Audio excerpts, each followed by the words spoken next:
In a small village surrounded by pale green hills and fields that seemed covered in cotton wool, lived a cheerful boy named Little Jack. He had rosy cheeks, messy brown hair, and a curious gaze that shone like candlelight. His house was simple, made of light wood with a pastel blue roof, and it sat beside a stream that sang softly all day long. Little Jack lived with his mother, a kind woman who wore lilac dresses and cream aprons. They didn't have much, but they shared it all happily. What they loved most was caring for Daisy, their milky cow with a white coat and caramel spots, who always wagged her tail when Jack approached. One morning, while helping his mother sweep the yard, Jack noticed that the barn was almost empty. His mother sighed and said quietly, "I think we'll have to sell Daisy's milk in town today. Maybe we can get some coins for supplies." Jack slung his small bag over his shoulder and set off along the pebbled path, accompanied by Daisy's soft moo. Along the way, the flowers seemed to bend down to watch them, and the clouds formed patterns in the sky.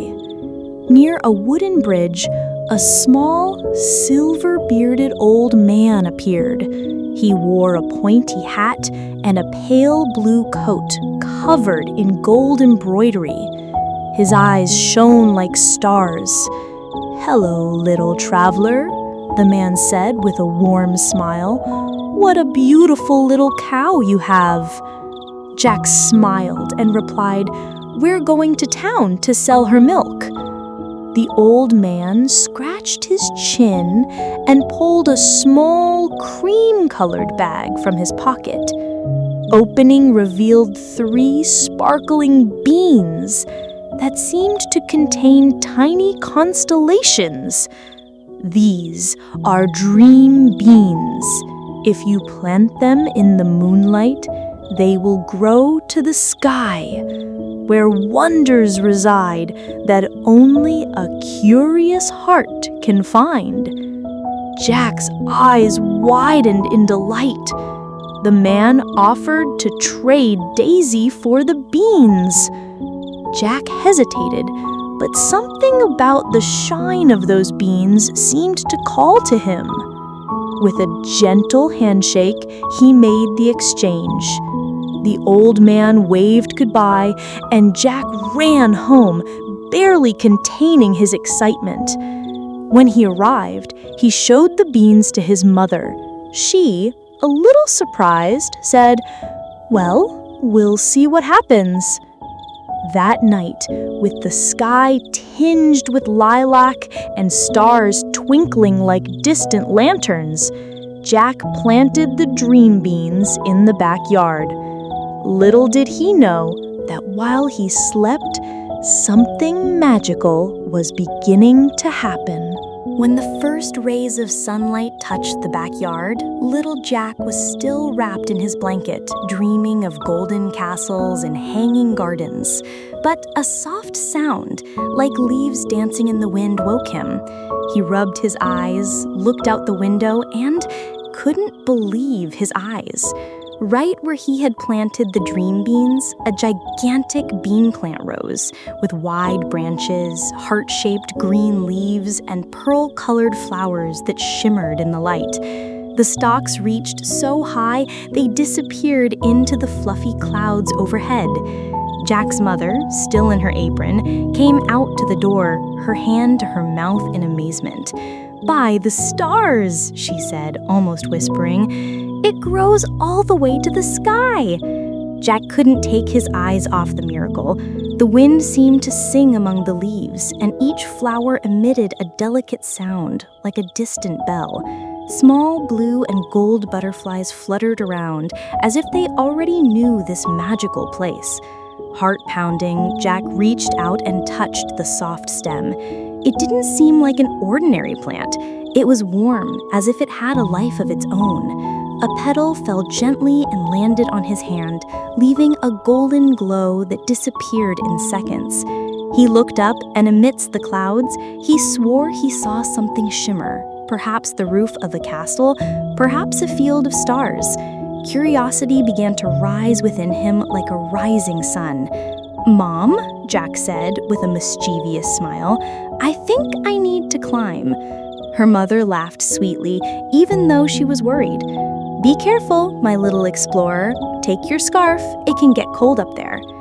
Jack tied the blue scarf around his neck and began climbing. The beanstalk seemed to create natural steps to help him up. As he climbed, he passed flowers larger than his head, where sleeping birds rested.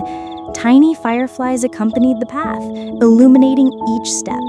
The higher he went, the smaller the world below became, like a painting, and at the top, something awaited him, a bridge of golden clouds leading to a place where dreams and reality met.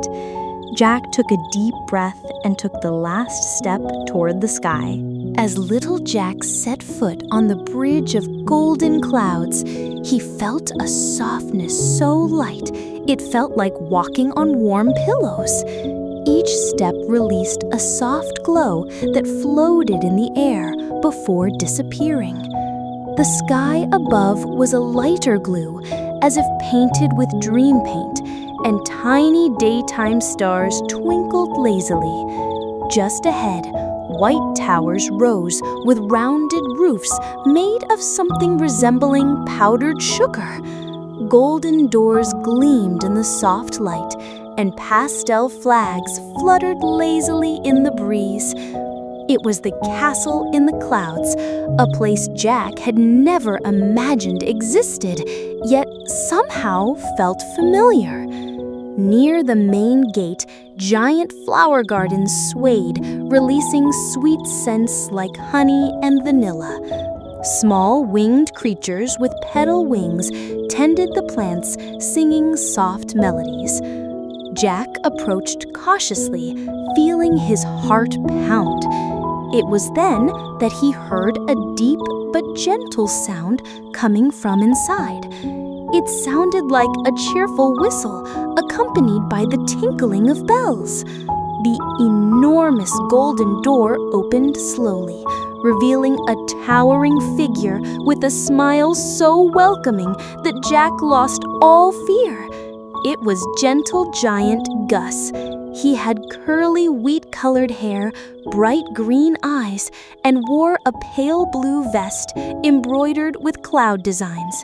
In one hand, he held a bouquet of giant flowers.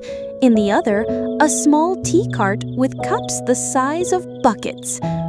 "Well, well," Gus said, his voice like a soft, distant thunder. "Who is this little visitor?" Jack bowed awkwardly. "I'm Little Jack. I climbed the beanstalk. I think he led me to his castle."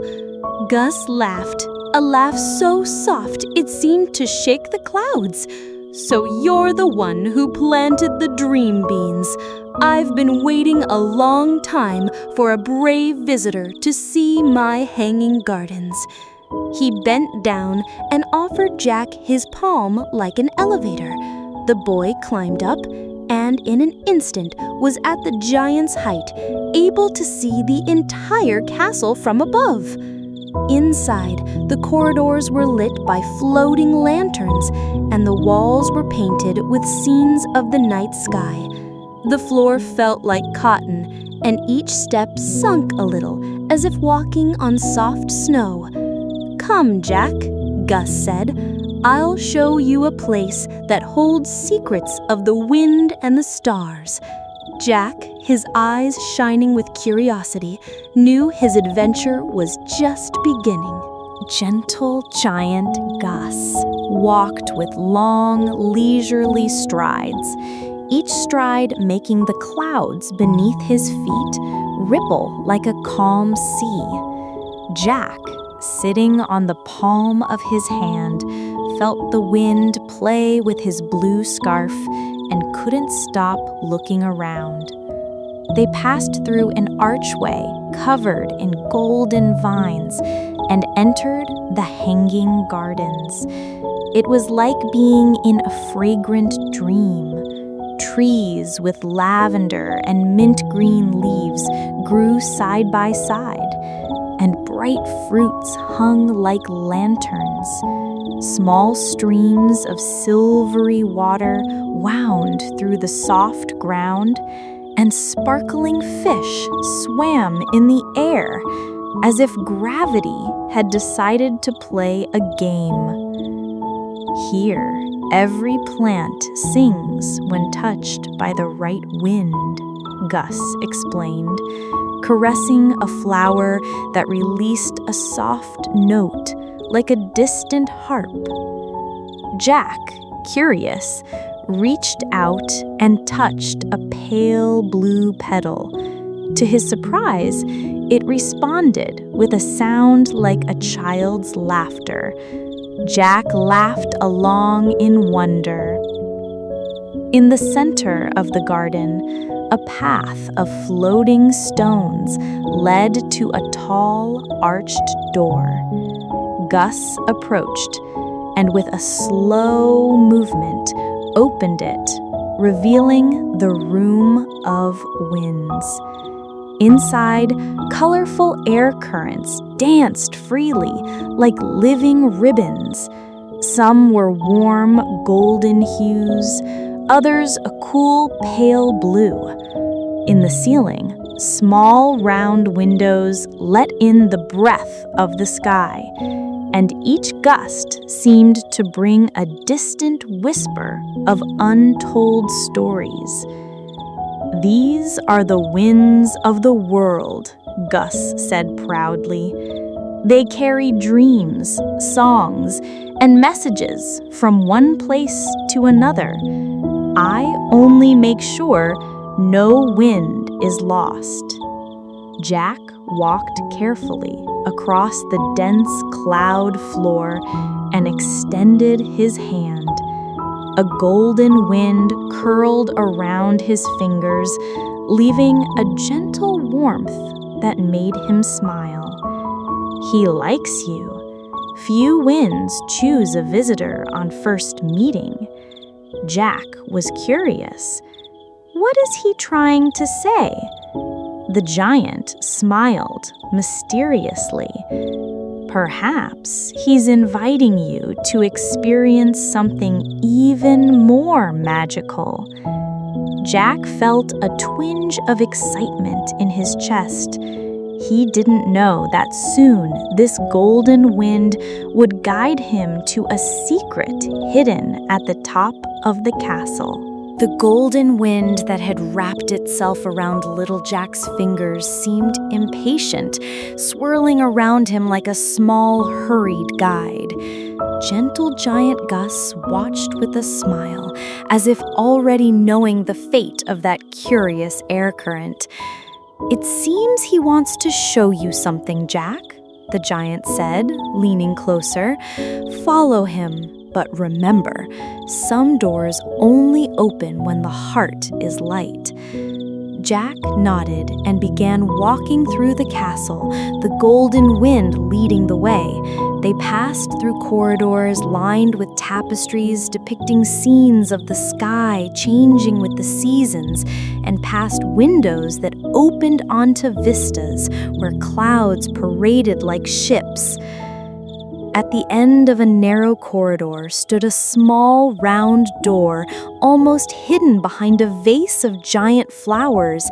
It had no handle, just a star-shaped carving. The golden wind blew gently over the carving, and as by magic, which it probably was, the door swung open with a soft sigh. On the other side was a circular room made entirely of clouds, with translucent walls that let in a soft glow. In the center rested a rounded safe made of bluish crystal and adorned with golden lines that pulsed like a heart. "This is the Cloud Safe," explained Gus, who had followed him there. "It holds special gifts that heaven offers only to those who come here with kindness and courage. Jack approached, feeling the air around him fresher and faintly perfumed, like the scent of new rain. The golden wind made one last circle around him and entered through the safe's lock. In an instant, the lid opened, revealing a delicate object, a tiny harp made of threads of light and dewdrops. They say this harp can calm any storm and lull even the most agitated clouds to sleep, Gus said reverently. Jack picked it up carefully. As he touched it, a soft melody spread through the room like the sound of an embrace. He felt something in his heart, like a promise that the harp would still play an important role in his adventure. Gus placed his large hand on Jack's shoulder. "Keep it safe, my little friend. The sky is peaceful now, but it isn't always so." Jack looked at the harp shining in his hands and knew something special was about to happen, something that might need music to resolve. The next morning, little Jack woke up in the cozy room gentle giant Gus had prepared for him, with fluffy pillows and blankets that smelled of cloud flowers. Through the window, the sky was serene, painted pale blue and dotted with pearly clouds. But as he stretched, he noticed something different. In the distance, a gray speck was beginning to form, growing and twisting as if impatient. Small golden flashes flickered within it, but they weren't frightening, more like lost fireflies. Gus knocked lightly on the door, which, for a giant, still made everything tremble a little. "Jack, I think our special visitor is coming." They climbed to the stargazing deck, a round terrace surrounded by crystal railings. From there, they could see the vastness of the sky. The gray cloud was already close, moving as if with its own will. As he approached, Jack noticed her soft, tired eyes, like those of someone who hasn't slept in a long time. "That's Nuvina, the storm cloud," Gus explained. "She's not evil, but sometimes she gets lost and restless. When that happens, the winds change moods and the whole sky becomes agitated." The clouds slowly settled over a part of the hanging garden, letting out a sigh that sounded like distant thunder. Light raindrops began to fall, warm as freshly brewed tea. Jack felt the golden harp in his pocket begin to glow faintly, as if it knew its time was coming. "Perhaps," Jack said, taking out the harp and looking at Gus, "if I play something for her, Nuvina will be able to rest." The giant nodded with a hopeful smile. "The right music can calm even the most unruly winds." Jack approached slowly, feeling the raindrops land on his face. She sat on a soft cloud, took a deep breath, and strummed the shimmering strings. A sweet, slow melody spread through the air, as if the sky itself were being lulled to sleep. Nuvina closed her eyes, and the electricity within her dimmed. Her golden lightning bolts became tiny stars that rose and disappeared overhead. Gradually, she lay down on the garden, transforming into a soft blanket of tranquil mist. Jack smiled. I think she just needed a lullaby. When Nuvina opened her eyes again, there was no longer any uneasiness in them. Her expression was one of gentle gratitude, and her once gray and heavy form was now shimmering with light shades of silver and lilac. She rose slowly, letting out a final sigh that sounded like a thank you in cloud language. Gentle Giant Gus smiled, his eyes shining with pride. "Jack, I think you've made a friend for life." Nuvina then did something unexpected. She leaned forward and created a long ramp of soft cloud that descended toward the horizon. Small golden currents of wind danced above her as if inviting Jack for a ride. "This is a rare gift," Gus explained. "Wind currents are secret paths that only appear to those whom the sky trusts." Jack stepped onto the ramp, feeling the softness beneath his feet. Nuvina let out a soft breath, and suddenly he was carried high into the air, gliding on the wind currents as if on a toboggan made of light. The wind caressed his face and made his blue scarf flutter like a flag.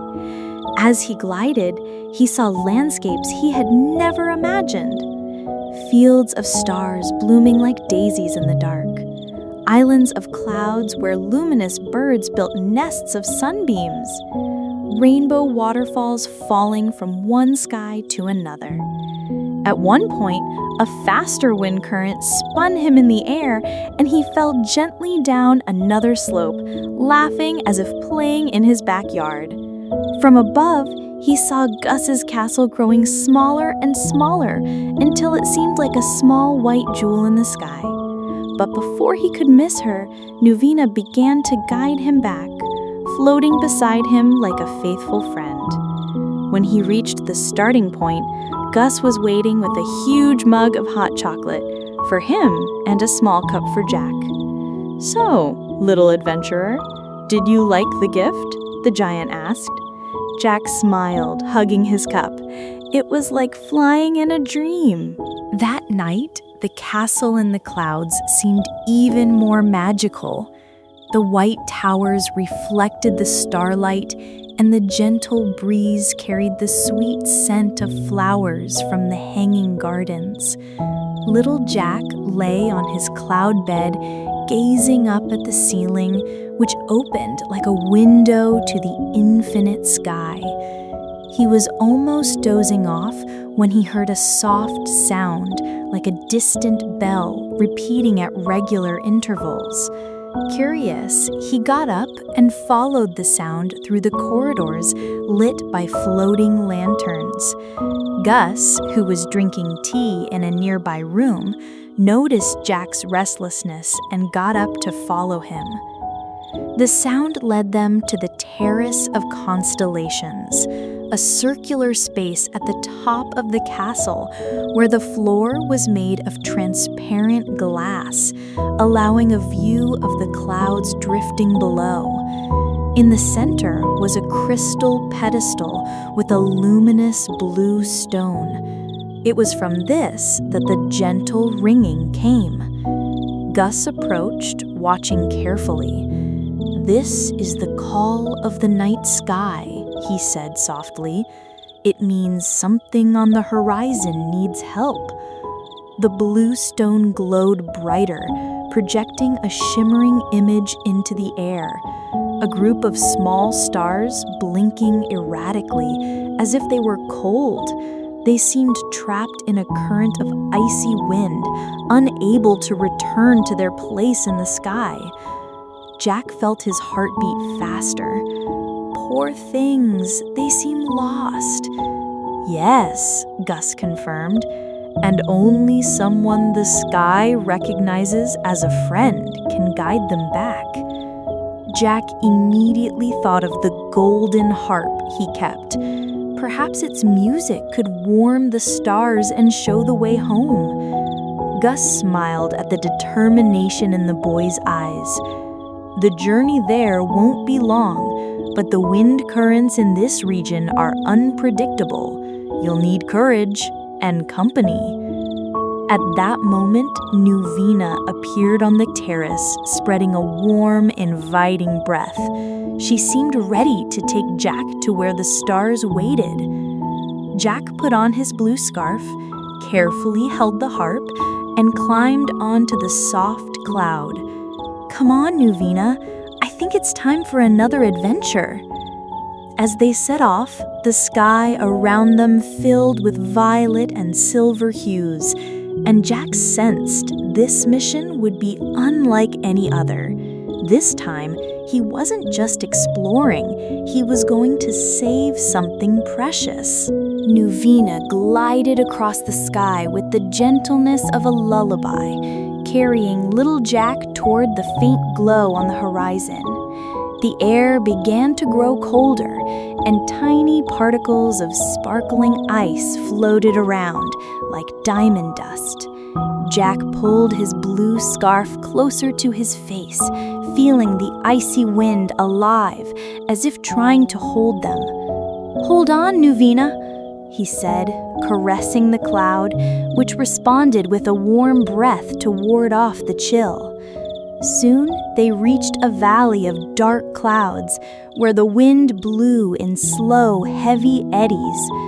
In the center, Jack spotted the tiny stars.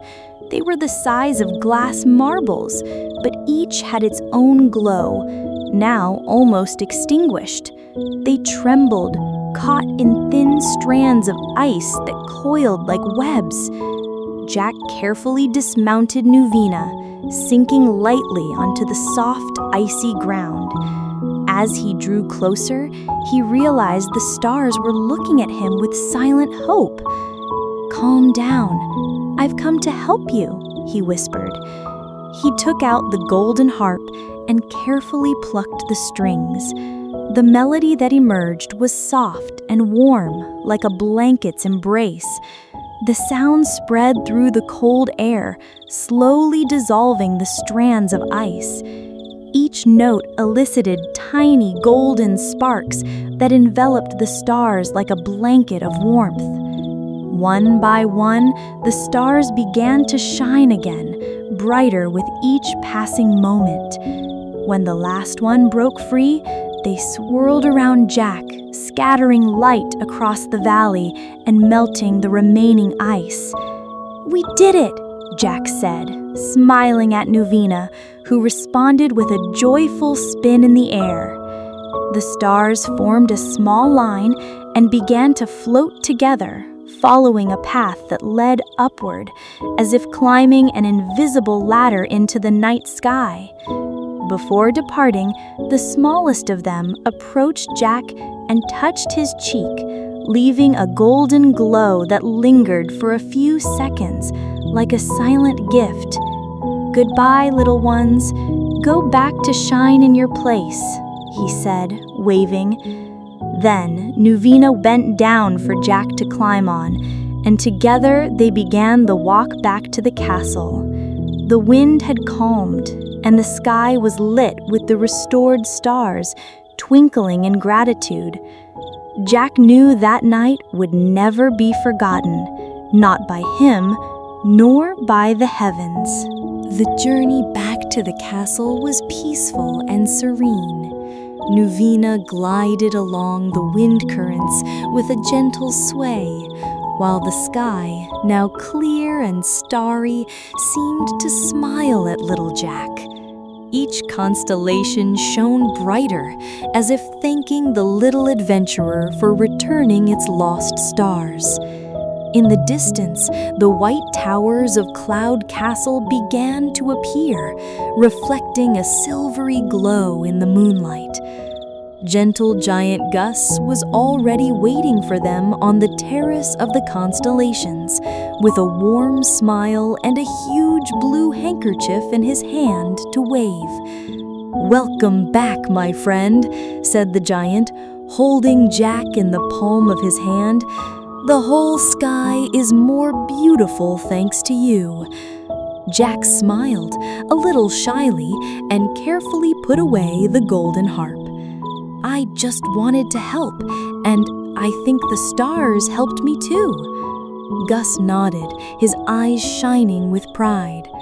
"That's what makes a true adventurer, not just the courage to leave, but the heart to care." They spent the rest of the night drinking hot chocolate and talking in the castle's hall, while Nuvina rested in the garden, her soft body providing shelter for sleepy birds. As dawn began to color the sky with shades of peach and gold, Jack knew it was time to return home.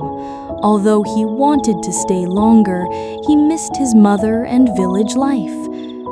Gus led him to the beanstalk, which still stood majestically, connecting the world of clouds to the distant ground. "Whenever you miss it, climb up here," the giant said. "Cloud Castle will always be your home." Nuvina approached and gave one last loving breath, like a hug made of wind. Jack smiled and began to descend, watching the castle slowly disappear into the clouds. When his feet touched the backyard, his mother was waiting for him with an emotional smile. Jack ran to hug her, feeling that although he had experienced a great adventure, the sweetest place was still that embrace. That night, as he lay in bed, Jack looked out the window and saw high above a star twinkling in a special way. He knew it was a good night from the sky. And so, with his heart full of memories, little Jack fell asleep, dreaming of hanging gardens, wind currents, and a castle that would always be waiting for him high above the clouds.